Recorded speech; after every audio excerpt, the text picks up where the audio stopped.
Let's show you how to operate this machine. First, we start the power of the control. Then start the power of machine. Go forward, backward, turn left, turn right, up or down the speed, low speed, high speed.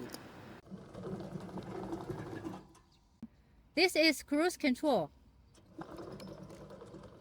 Okay.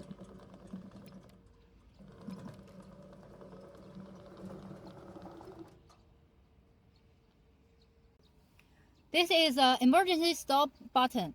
When you use it, press it.